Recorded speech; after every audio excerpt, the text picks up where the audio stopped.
JD loved children. He loved my son Roman. He was very playful and he liked to put him up on his shoulders. And he told him to call him Uncle Jelly. And just not just with my son, just all of the children in our group. He was just a very playful with kids. I I always used to call him Uncle JD, but a lot of his nieces and nephews and friends just called him Uncle Jelly, probably because he was squishy. He loved being an uncle. I mean, now I know to everybody else's kids, not just ours. Like he was Uncle Jelly to everybody else's kids, and I love that. I've heard that. He would say, I potty trained Charlize. Charlize would come and I tried to do it myself and she kept failing and failing. And then JD said, let me do it. And it just worked. He also potty trained all my children, like the girls, not the boys, but the girls. You know, I've got some nice photos of him with the kids, and yeah, he was super loving and he was super familiar. And I recently found out that he was Santa Claus when I was little, and just the fact that he would do that for us and that he was always there trying to make us happy, it just means a lot to me. JD always used to come over to see me, and we would get in the pool, and outside of the pool he would try to put me on his shoulders, and I didn't like that, so I could practice my jiu-jitsu on him, but I wouldn't really do it. I would practice grabbing onto him, and that's how now I'm good at doing backpack. But sometimes he would just try to pick me up, and I was fine with that. Stared up at the stars, feeling so alive, feelings that you'll never communicate.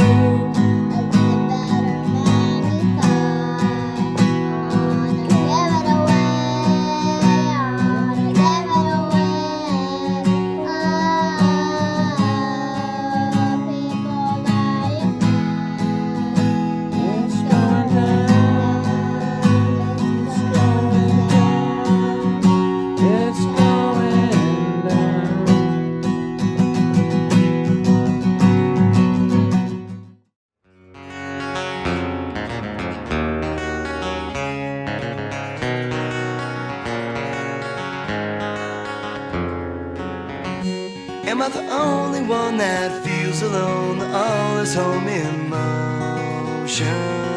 flow.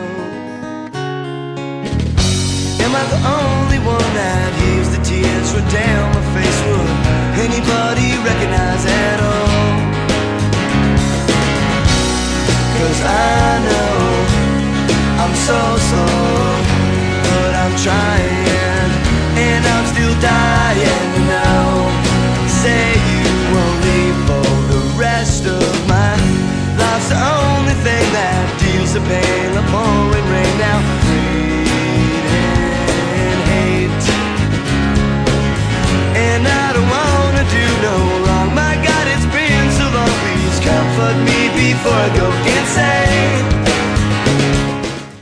You know, JD and Deborah had plans for their life together, and they worked hard at it, and unfortunately I think some of those things just didn't work out. And I know they loved each other, but I think they kind of reached a point in the relationship where they felt they weren't bringing the best out of each other. And ultimately, you know, in late 2020, they got a divorce, and it started a new chapter in JD's life. Me and JD, we were together for 10 years. We were married for 6 years. And I have some of my best experiences in life with JD. We lived a very good life together. Every marriage has its struggles. And, you know, unfortunately, we did work very hard to make it work, but unfortunately we couldn't couldn't be together anymore. And I believed in my heart that they loved each other very, very much. Like, I don't think they ever lost the love for each other, one another. I don't think you do when you're with somebody that long.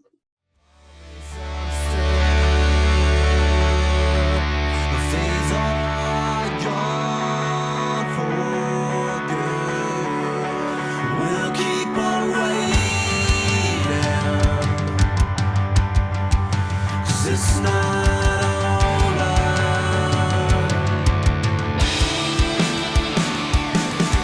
Know what lies ahead. We'll never see it coming. Some say. When my grandmother died, my brother was the one in charge of handling her funeral. So he wasn't thinking like, oh, I need to stop and take care of myself and and get myself prepared for surgery, because he was going to have his gallbladder removed.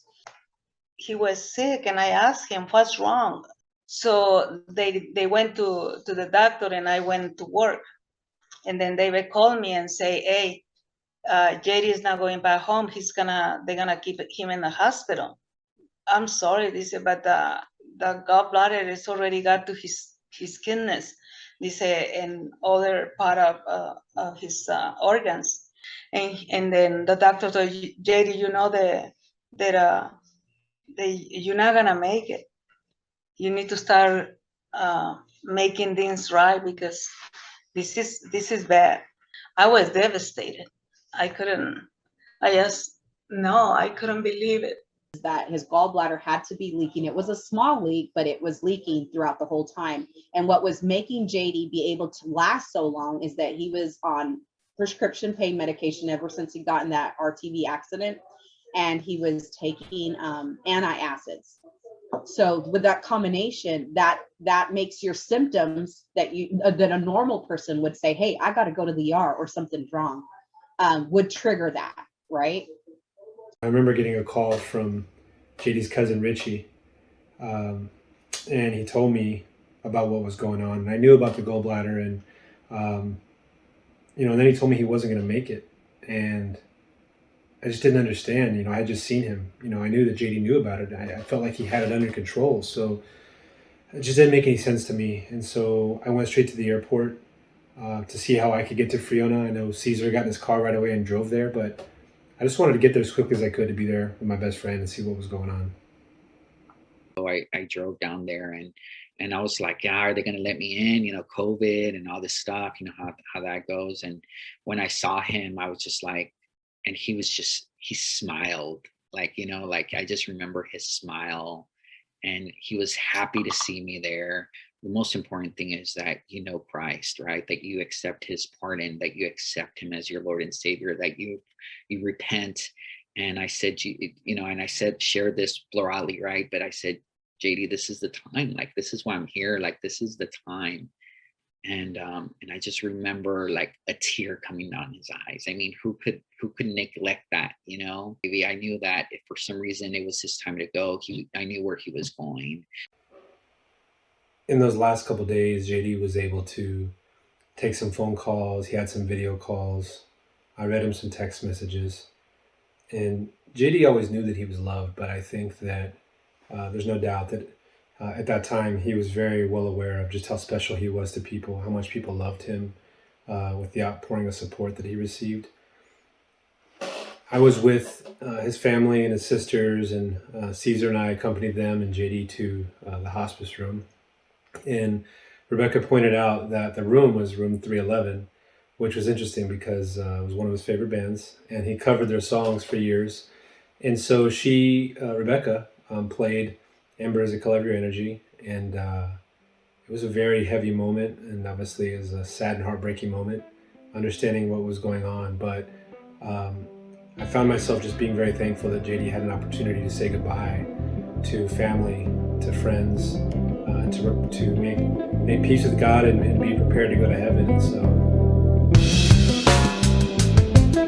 Brainstorm, take me away from the norm. I got to tell you something. This phenomenon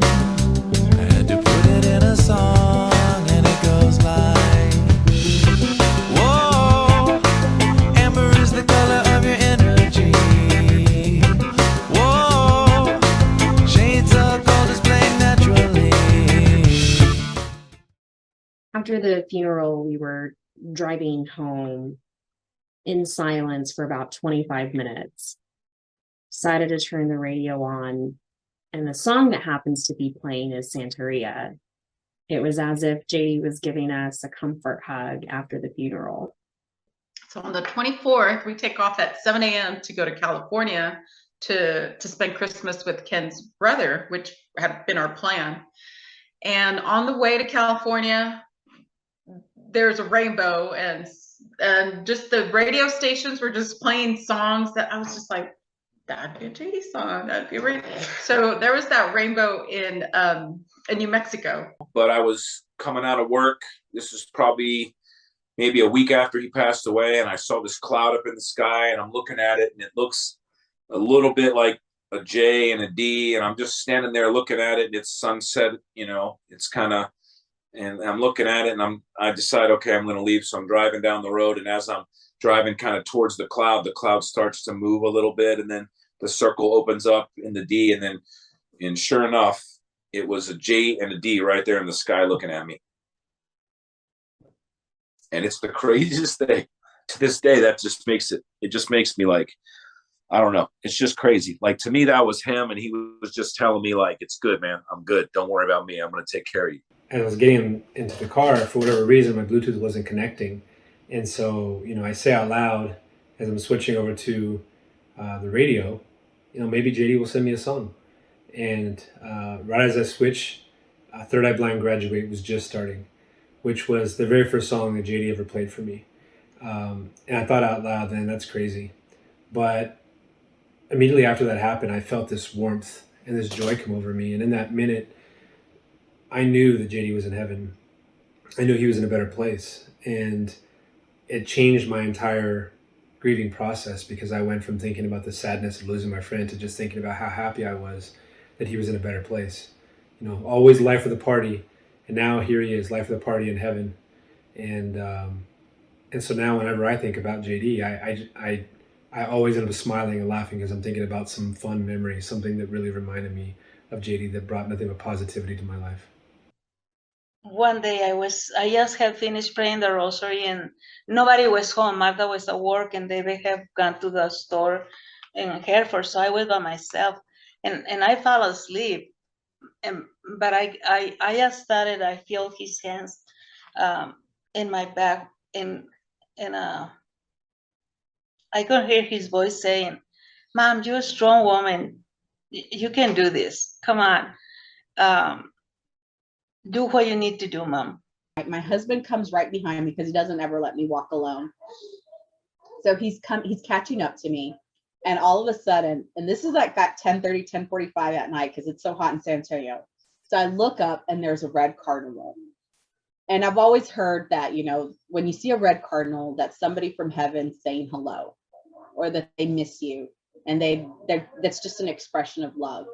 It's JD, because it's 10:30 or 10:45. This is about the time he'd be up and just doing things and wanting to be out. Because I'm always hearing his voice all the time. I'm always hearing his voice. Hey, Prime, come on, you can do better than that. Like, I hear him all the time. And I know he's in a better place, because, his spirit wouldn't be around us if he wasn't. My brother's legacy is that he just loved people. He made the moment. He made appearances. He was present for a lot of people. And I think that it's best represented in him being known as Uncle Jelly. My brother's legacy was about love. He loved his family. He loved his friends. He loved music. He loved making people laugh. And so when I think about his legacy, it's all surrounded about love. He loved without reservation. And I think to myself, like, he was never embarrassed to tell you that he loved you if you were a guy. Like, most guys would be like, I can't tell my best friend that I love him. People would think that's weird. Or what would people think? He never cared. He was like that all his life. I think his legacy was that he impacted people in an intimate level that hardly anybody could reach. You know what I mean? He was intimate with you. He made you his priority every time he talked to you. I think that JD's legacy is his music and his passion for bringing friends together. His legacy really should be that he was a warm, loving person, funny. You know, he was just a caring guy. I think he had a lot of people that loved him, and he loved a lot of people. And it's interesting the amount of people that had that personal relationship with JD.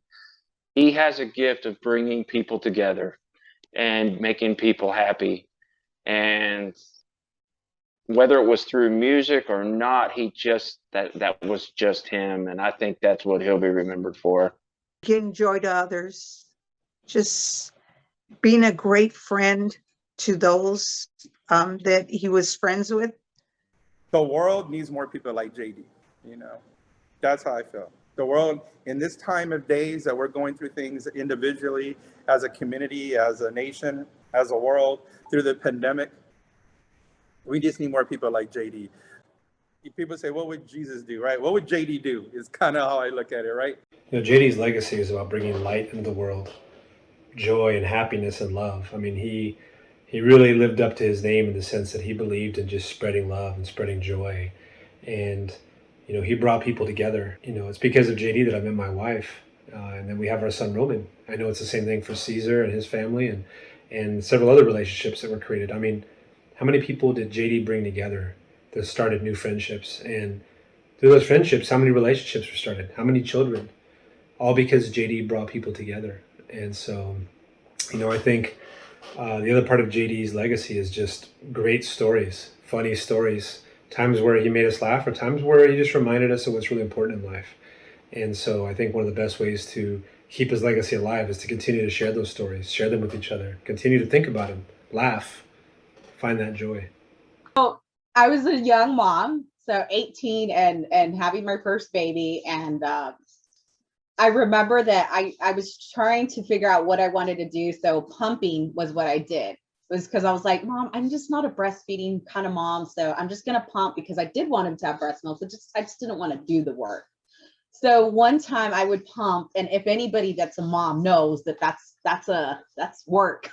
So I would pump, and my mom had this container that she used to put like carnation milk in it, like because she liked it with her coffee. Like, so I pumped it and I put it in that thing because I needed to find something. Back then they didn't have all the fancy stuff that they have now for your saving milk stuff and all that. So I used that particular thing and I dumped all my milk in there. And the next thing you know, I go upstairs to take a shower. JD comes down and he loves milk. Like, he doesn't care what kind of milk it is. He's going to drink it, like, but other than breast milk.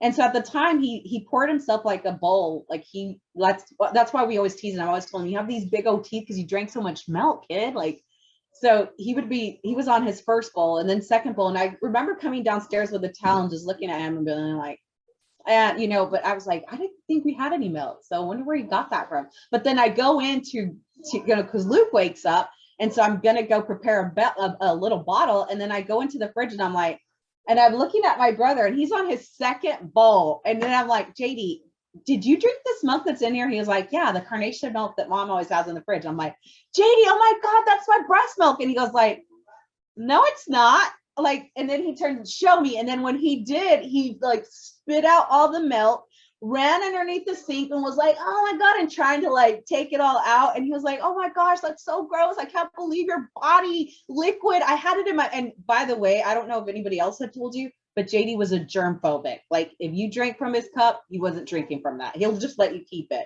Or he just didn't like sharing drinks and stuff like that. He was weird about that. So when he did that, he was like so grossed out. And anyways, long story short, that year he grew like maybe 2 or 3 inches. And I said, that's all because of me, bud. So I remember one time when JD and I were 19 years old. It was a rainy afternoon.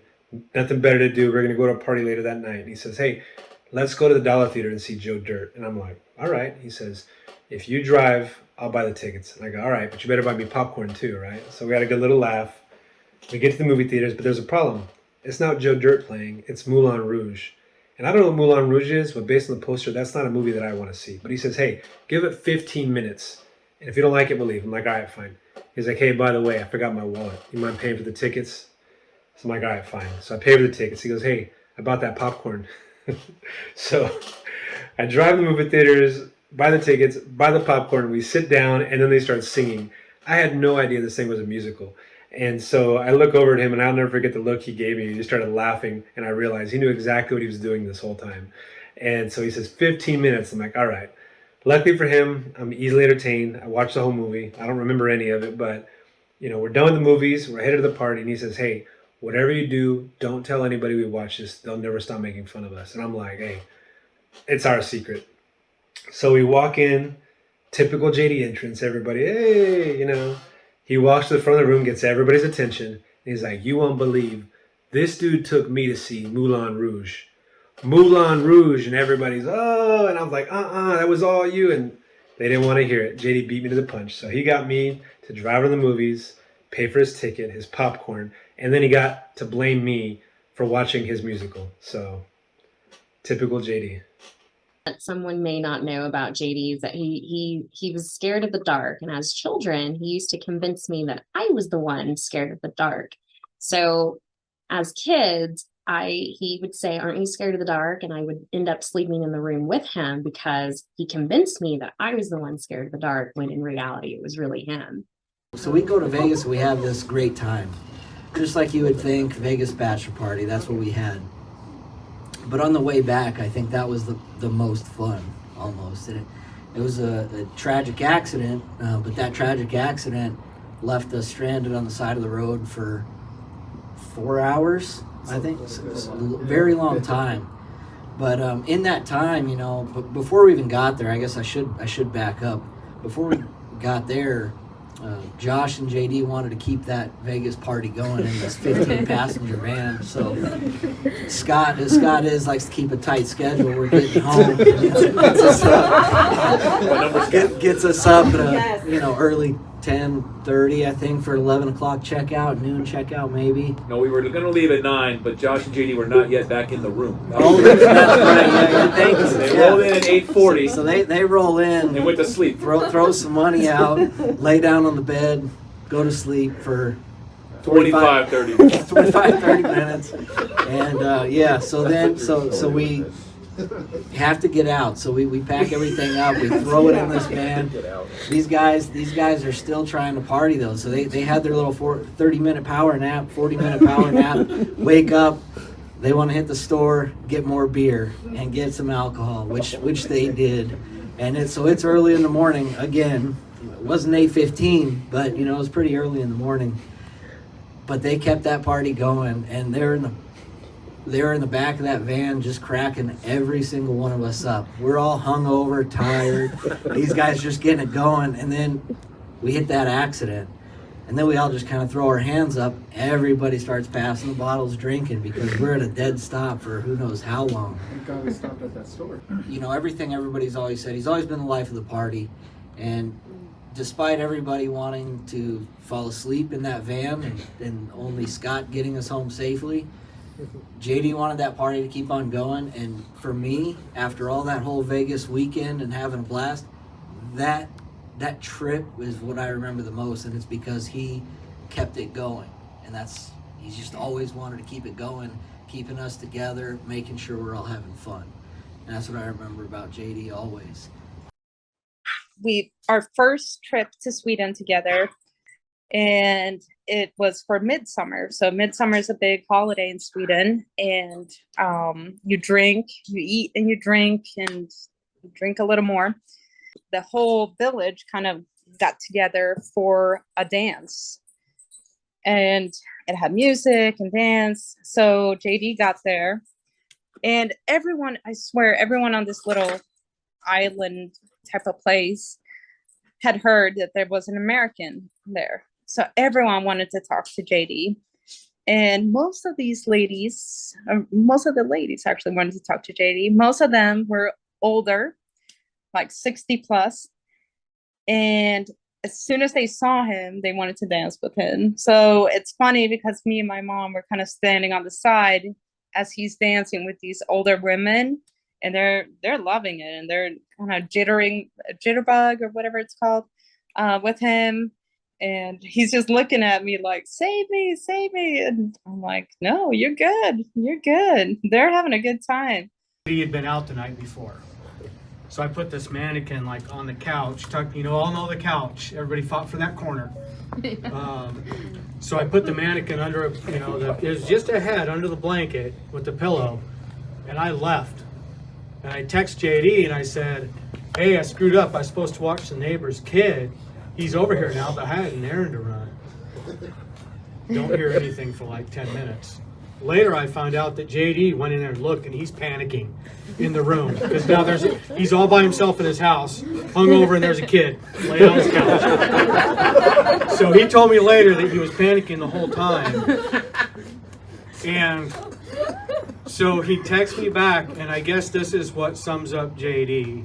During all this joke, this is the one question he had for me. Do I need to feed him? And that just shows you the kind of guy that he was. When we started at Whistle, At work. Yeah, at work, and we, no offense, but we saw somebody kind of attractive or pretty first time, no offense to anybody. And I go, and he goes, yeah! So we started building up, I had the whistle there, I got the whistle there, and it's come back. So I'm 5.5 years older than JD. My parents said, you can't date till you graduate high school. You could go do your own thing. Well, my brother was the enforcer.